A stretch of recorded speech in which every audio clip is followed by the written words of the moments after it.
welcome to another series of Signature Chefs Orlando. My name is Elise Quinn, and I am here representing Orlando Cake Balls. Orlando Cake Balls started in March of 2013, and we have launched locally as well as nationally, offering our gourmet cake balls online for free pickups, shipping, and deliveries as well. So what I'd like to do today is to take you through how we create our cake balls. What we do is we have a signature series, and we also have a classic series. Right here you can see the signature collection laid out. Today I'm going to take you through a couple of our recipes, and we're going to start off with the triple chocolate cake ball. So the way that we start is by beginning with a chocolate cake. You can create this chocolate cake out of your favorite recipe from scratch. You can start with a boxed cake mix, or you're also welcome to use a gluten-free recipe as well. So what we do is as soon as the cake comes out of the oven, we let it cool, and then we take it from the pan into a bowl, and we're going to go ahead and start the process of mixing the cake into crumbles, so that way we can start to form that cake ball. So what I like to do is go ahead and put on these gloves. We'll go ahead and get started with the crumbling. So once you crumble the cake very fine, we can move on to creating the binder for a cake ball. What a cake ball truly is any kind of cake mix that you prefer, combined with your favorite frostings, and then coated in chocolate and topped with any embellishment, piping, or decorations that you'd like. You can also use a food processor at this point, but I'm going to do it by hand just to take you through the entire process step by step. So once we have our cake crumbled, what we're going to do next is get started with our chocolate ganache. A ganache is nice because it can be as thick or as thin of a frosting as you like, and it's something that's very quick and easy to make. So what I'm going to do is I'm going to start with 1 cup of heavy whipping cream, and once I pour that cup in, I'm going to let that come to a boil. While waiting, what I'm going to do next is take a cup of chocolate. We use Belgian milk chocolate, and I'm going to go ahead and melt this chocolate in the microwave. You can also melt it over a double boiler, but this is one of our quickest ways of getting the chocolate melted and then combined with the heavy whipping cream to create that wonderful ganache. So I'm going to put this in the microwave, and I will be right back. So what I like to do here is to melt my chocolate in the microwave in 10-second intervals. This prevents the chocolate from melting too quickly. It allows you to stir it frequently, and that way you can get an even melted chocolate in the end. So I'm going to go ahead and mix this up a little bit more and pop it in the microwave for another few seconds.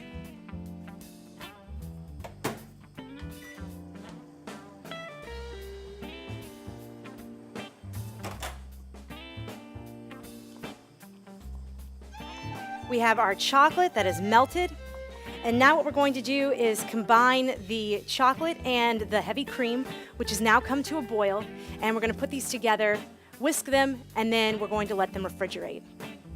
Perfect. Okay. So now what we're going to do is create our ganache by combining our melted chocolate with our heavy cream.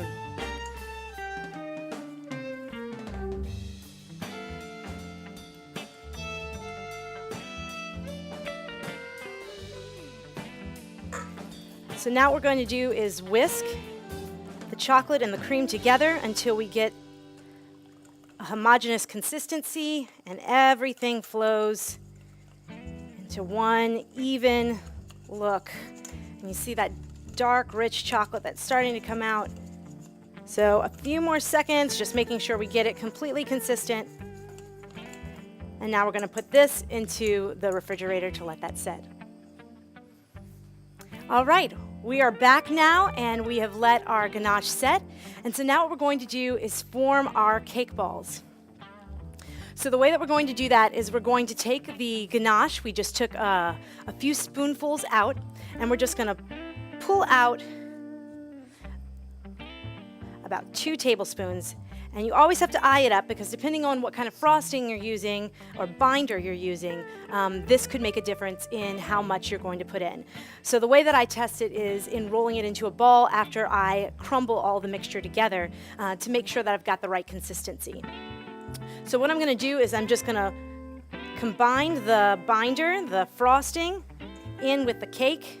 This is where it gets really fun and very messy, so don't mind if your workstation gets completely messy, but the goal is to make sure that we're consistently combining it throughout.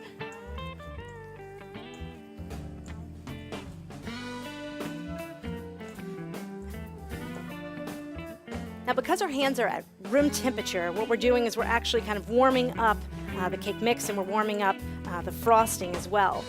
So once we do this combination of ingredients together, then what we're going to need to do is form them into balls and let them chill for a bit, so that way they dip into the chocolate easier and you don't have crumbles of chocolate that are falling out from the cake into the chocolate.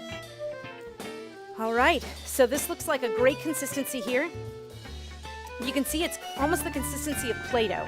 And the way that you can judge that it's ready is by taking just a little bit in your hand, rolling it up, and seeing that there's very little to no cracks in it.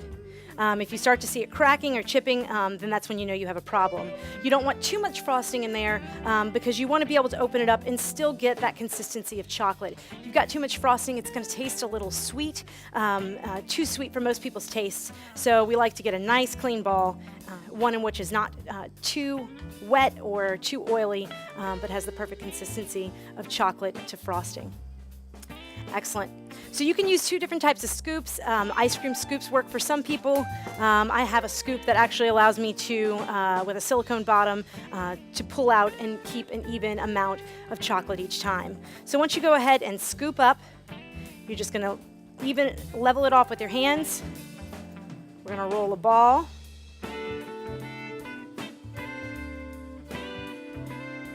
We're going to set these balls down.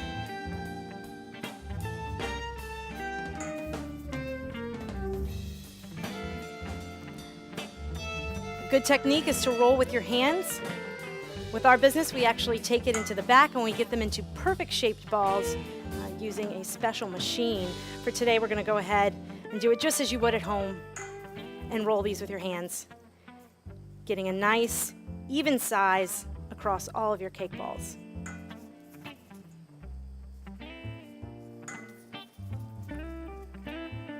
Excellent. We're going to go ahead and make 6 for now, and I'll make the rest of the batch later. So what we're going to do now is we're going to chill and refrigerate these, and we're going to go ahead and melt our dipping chocolate in order to get that prepped.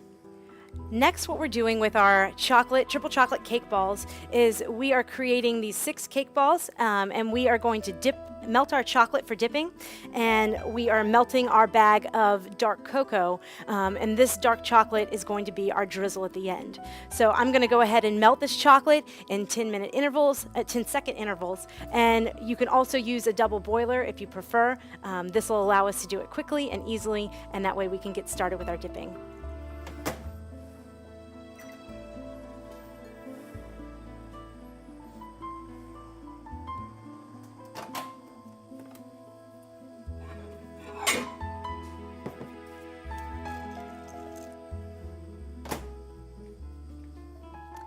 So what we're doing here is we are melting this chocolate in 10-second intervals, stirring frequently, and we're trying to make sure that we mix up what's already been melted with what still needs to be melted at the top. By keeping it mixed, you're not going to allow the chocolate to get too hot, and you're not going to allow it to burn. And of course, you're taking the heat and you're distributing it evenly across so that way we can get the quickest and the best melt. So I'm going to go ahead and put this in the microwave again for another few seconds, and we'll keep working on it until it's melted.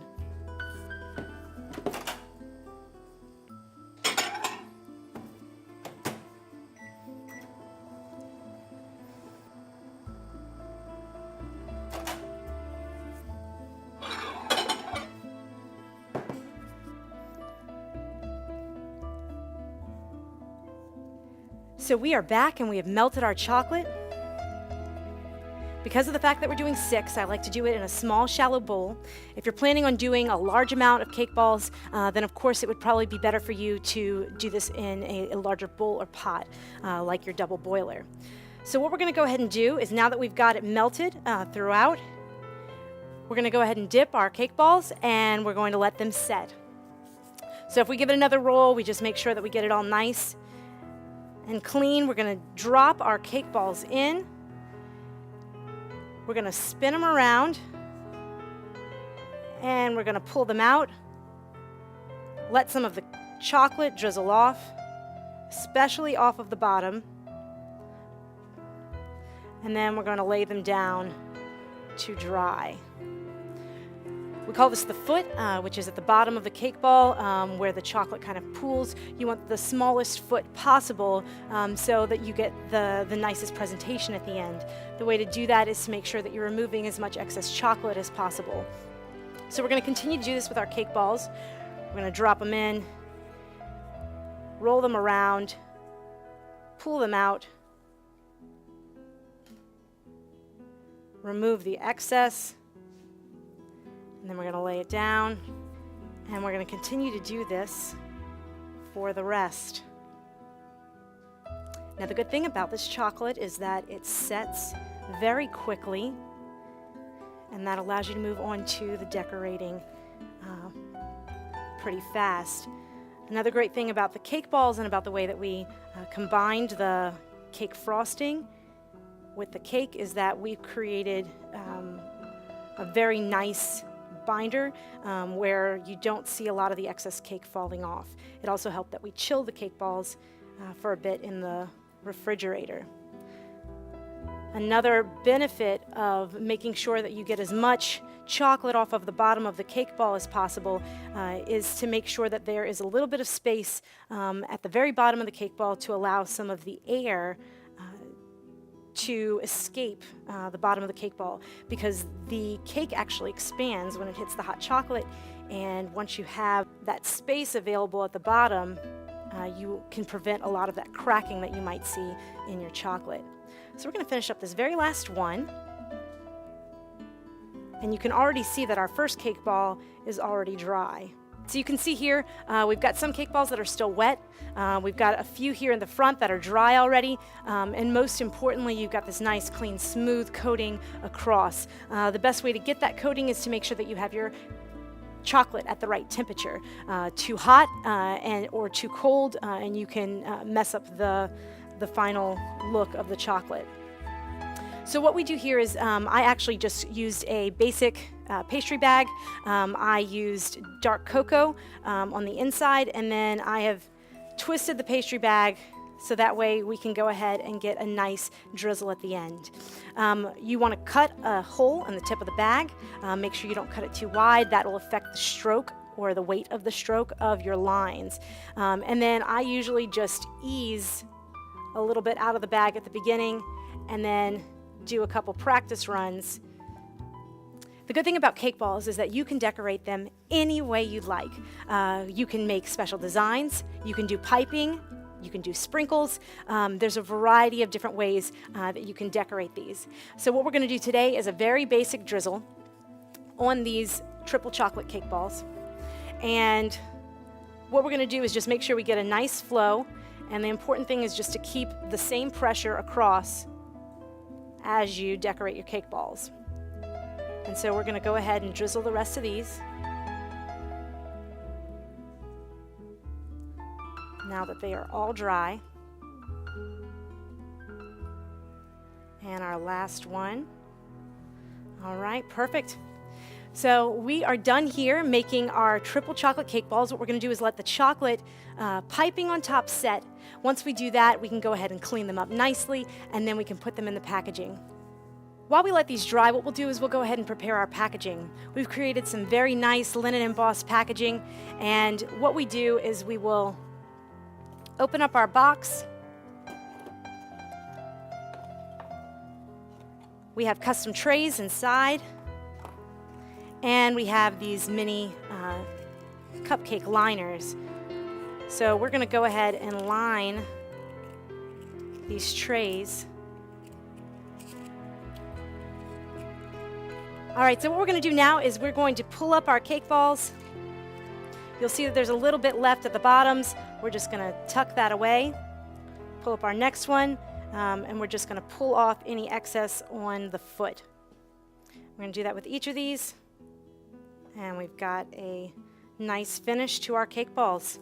We've just removed our cake balls from the refrigerator after letting them chill and letting the chocolate set. And so now we've got some absolutely beautiful chocolate cake balls that we're going to go ahead and insert in.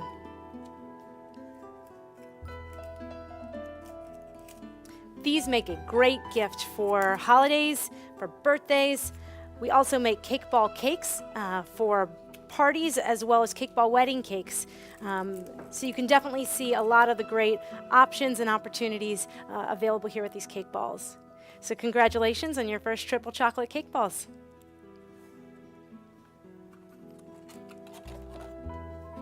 And here goes our packaging. And we'll go ahead and fill them up with the next flavor.